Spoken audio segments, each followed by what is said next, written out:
आप लोग जानते हैं कि घटना कारित होने के बाद ये भीमराम ही है जिसने कि इस घटना को कई तरह के कलर देने की कोशिश की बार बार। तो उनके घर में एक छोटा सा, जिसको वो मंदिर कह रहे हैं, उसको धरती माता मंदिर या मनसा देवी मंदिर भी कहा जा रहा है। भक्तनी के द्वारा बताया गया कि इसके ऊपर देवास आया हुआ है, मतलब माता आई हुई जिसको हम लोग ग्रामीण बोलचाल में कहते हैं, और उसको टिकाव करके कुछ अपना मंत्र का वो ढोंग करके और मुहूर्त वगैरह के बारे में बताते हुए कि 9:30 बजे के 9 बजे के आसपास के बाद आना है। तो मुकुंदाना और इलायची वगैरह का प्रसाद खिलाया गया और बोला गया कि तुम्हारे ऊपर कुछ दोष है, आज हम लोग जो उपचार कर रहे हैं इससे तुम दोष मुक्त हो जाओगी। भीमराम के द्वारा इसका गला दबा करके हत्या की गई। साथ ही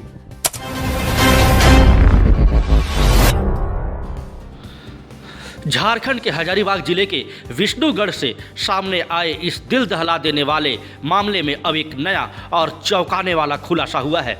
शुरुआत में जिस घटना को दुष्कर्म और हत्या के रूप में देखा जा रहा था, जांच आगे बढ़ने के साथ ही कहानी ने अब एक नया मोड़ ले लिया है। पुलिस जांच के मुताबिक इस मामले में अब बच्ची की मां पर ही गंभीर आरोप लगे हैं। अंधविश्वास में पड़कर मां ने अपने बेटे की जान बचाने के लिए अपनी ही 12 साल की बेटी की बलि दे दी। इस कांड में भीमराव को भी आरोपी बनाया गया है। यह वही भीमराव है जो मामले के खुलासे से पहले बच्ची के आरोपियों को पकड़ने और उसे कड़ी से कड़ी सजा देने की मांग कर रहा था। इसने पुलिस के सामने जोरदार एक्टिंग की, लेकिन पुलिस से बच न सका।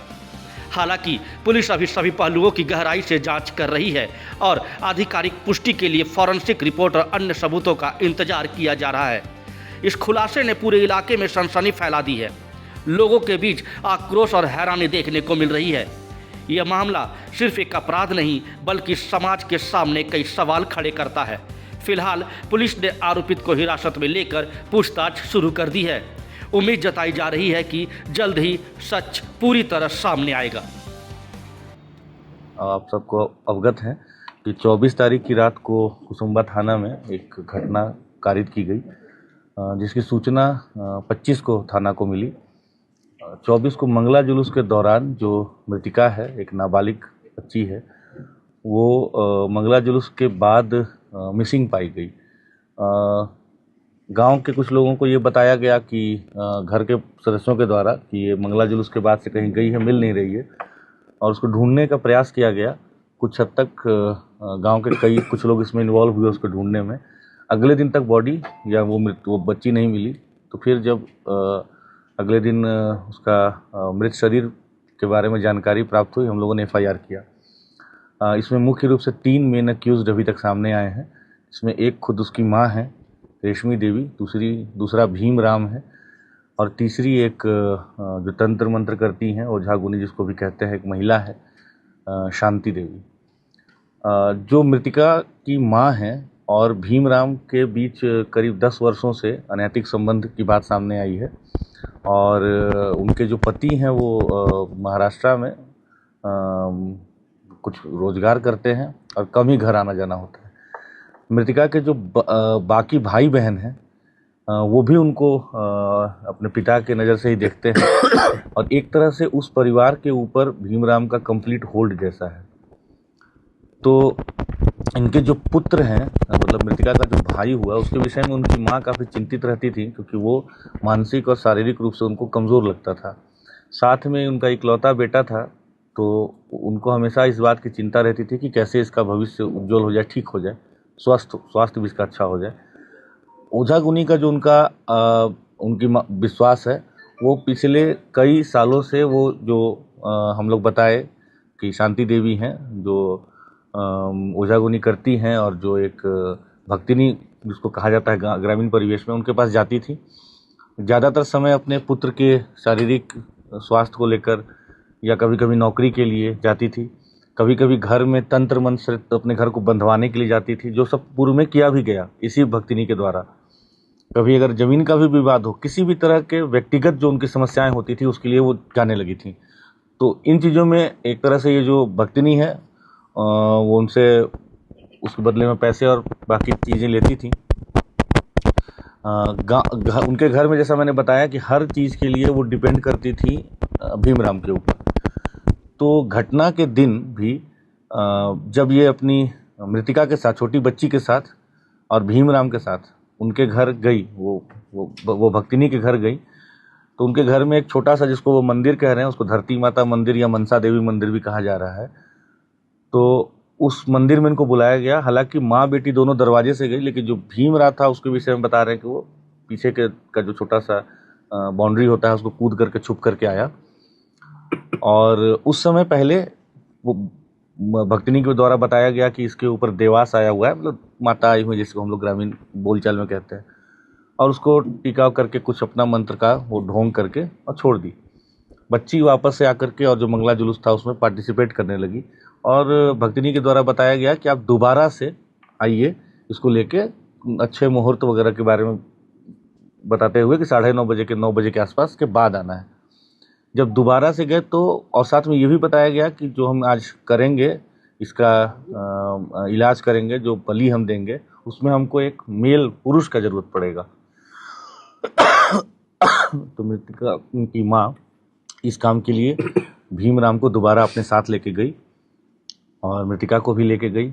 उसको, बच्ची को पहले बताया गया कि उसको वहाँ बिठा करके वो मंदिर में, जो छोटा सा है, उसको मंदिर तो कहा जा रहा है जो भी, तो वहाँ पे बिठा करके उसको पूजा वूजा किया गया, टीका उका कुछ किया गया। उसको मुकुंदाना और इलायची वगैरह का प्रसाद खिलाया गया और बोला गया कि तुम्हारे ऊपर कुछ दोष है, आज हम लोग जो उपचार कर रहे हैं, इससे तुम दोष मुक्त हो जाओगी। फिर इनकी मान्यता थी कि जो वहाँ बसवाड़ी है, जो हमारा, जहाँ से हमें शव बरामद हुआ बाद में, कि उसी बसवाड़ी में वहाँ के भूतों को बांध के रखते हैं।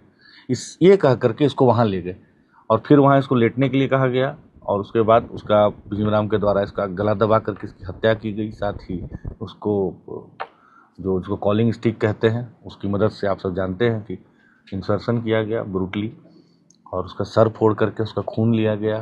तो ये सारी जो कृत्य हुआ है, इसमें हम लोगों के पास काफ़ी पुख्ता एविडेंस और जो सूचना भी प्राप्त हो रही थी और एविडेंस भी हम लोगों को मिला। सबको हम लोगों ने अरेस्ट भी किया और हम लोग इस केस को बहुत गंभीरता से ले रहे हैं। हम लोग पूरी तरह से प्रयास करेंगे कि इसको हम लोग स्पीडी ट्रायल में ले करके जल्द से जल्द मृतिका को हम लोग न्याय दिलाएं और कठोर से कठोर हम लोग उसको दंड दिलवाने का पूरा प्रयास करेंगे। इस कांड के उद्भेदन के लिए 26 तारीख को ही रेस्पेक्टेड डीजीपी मैम के द्वारा और मेरे द्वारा एसआईटी का गठन किया गया था। उस एसआईटी में शुभम थे, जो प्रोफेशनल आईपीएस हैं, साथ में एसडीपीओ विष्णुगढ़ थे, इंस्पेक्टर विष्णुगढ़ थे, 2 प्रोफेशनल डीएसपीज थे, कई और अन्य पदाधिकारी भी थे। साथ में कई और अन्य पदाधिकारियों ने इसमें काफ़ी सक्रिय भूमिका निभाई। इसमें सदर एसडीपीओ अमित आनंद है, साथ में वरीय पदाधिकारियों का भी लगातार हम लोग को निर्देश मिला। तो इन सब के कारण हम लोगों ने इस कांड का उद्भेदन किया है। सभी लोगों की गिरफ्तारी कर ली गई है। जो विधि सम्मत सारे प्रोसेस हैं फॉलो किए गए हैं, आगे भी किए जाएंगे। और इस विभत्स घटना का हम लोगों ने उद्भेदन किया। आप लोग जानते हैं कि घटना कारित होने के बाद ये भीमराव ही है जिसने कि इस घटना को कई तरह के कलर देने की कोशिश की।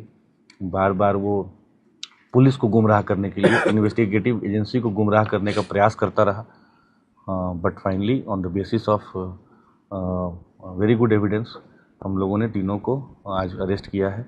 स्टेटमेंट उनका नहीं देखा है, लेकिन अगर आया होगा हो सकता है। एसपी साहब, कब इसमें कॉम्पेंसेशन नहीं मिलना चाहिए परिवार को? इन विषयों पर मुझे लगता है कि उपायुक्त महोदय आपको डिटेल से ब्रीफ करेंगे। दिनांक 25 मार्च को विष्णुगढ़ थाना अंतर्गत कुसुम्भा गांव में एक बच्ची का शव बरामद किया गया था, जो कि एक दिन पहले ही 24 मार्च को मंगला जुलूस के दौरान मिसिंग हो गई थी। इस संबंध में बच्ची के मां रेशमी देवी के आवेदन के आधार पर विष्णुगढ़ थाने में मर्डर और पॉक्सो के अंतर्गत एफआईआर दर्ज किया गया था।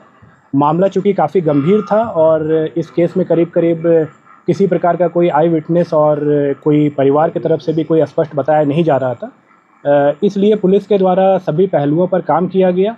विभिन्न प्रकार के टेक्निकल एविडेंसेस पे काम किया गया, कई प्रकार के फॉरेंसिक एविडेंसेस कलेक्ट किए गए, कई लोगों से पूछताछ किया गया जो कि किसी न किसी रूप में हमें कोई इन्फॉर्मेशन दे सकते थे, सभी से पूछताछ किया गया। अंततः पुलिस के द्वारा इस घटना में सम्मिलित 3 व्यक्तियों को आइडेंटिफाई किया गया और मर्डर कब और कैसे हुआ ये हम लोग अनुसंधान के दौरान पता कर पाए। जो 3 व्यक्ति जिनको कि गिरफ्तार किया गया है उसमें एक मृतिका की अपनी मां रेशमी देवी हैं उसके अलावा गांव की ही एक महिला शांति देवी हैं, जो कि उनको भगतनी भी कहा जाता है, और उनके द्वारा मुख्य रूप से तंत्र मंत्र इत्यादि का काम किया जाता है। और तीसरा व्यक्ति इसमें जो शामिल था वो था भीमराम। ये तीनों एक ही गांव के रहने वाले थे। भीमराम। और ये तीनों एक ही गांव के रहने वाले थे। और हत्या का जो मुख्य कारण था वो मृतका की माँ को विभिन्न प्रकार की पारिवारिक समस्याएं आ रही थी, और जिसके सॉल्यूशन के लिए बेसिकली ये इस भगतनी के पास गई थी। और इसी दौरान एक नरबली के दौरान बच्ची का जान लिया गया। और 3 व्यक्तियों को, जैसा कि मैंने बताया, कि गिरफ्तार किया गया है। और इन तीनों के खिलाफ बहुत जल्द हम लोग पुख्ता सबूतों के आधार पर चार्जशीट सबमिट करेंगे और प्रयास करेंगे कि इनको कठोरतम दंड मिले। बच्ची का, जिसके बारे में बताया जा रहा है, 12 वर्ष की बच्ची थी। हाँ जी, बिल्कुल। ये अवैध संबंध से जुड़ा जा रहा था। नहीं, जैसा कि अभी जो कारण बताया गया है मैं बता रहा हूँ, बहुत डिटेल में आपको एसपी हजारीबाग के द्वारा ही बताया जाएगा कि क्या इसमें किस प्रकार से चीज़ें हुई। बट मुख्य रूप से ये नरबली का मैटर था, एक अंधविश्वास का, एक तंत्र मंत्र का ये मैटर था।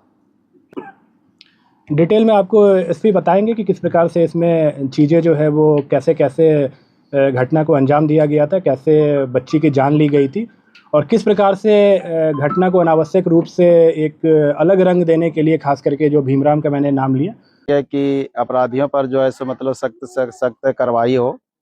और अपराधी जो है सो मतलब बैकऑफ अभी मतलब कि घूम रहे हैं। और अभी जो मौजूदा जो सरकार है, हेमंत सोरेन की जो सरकार है, उनसे भी मैं कहना चाहूँगा कि सर, यहाँ झारखंड की जो बहू बेटियाँ हैं उस पर विशेष थोड़ा सा ध्यान दीजिए।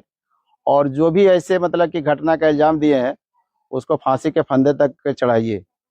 मैं हेमंत सोरेन जी से यही कहना चाहूँगा कि यहाँ की बहू बेटी सुरक्षित नहीं है।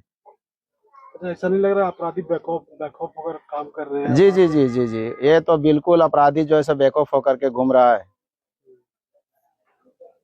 कितना घिनौना घटना ये हुआ है। बहुत बहुत, इसको जितना भी मतलब कि कहा जाए उतना कम है। अगर अपराधी को अगर एक एक पीस करके भी अगर काटा जाए तो वो भी समझ लीजिए कि सजा कम है।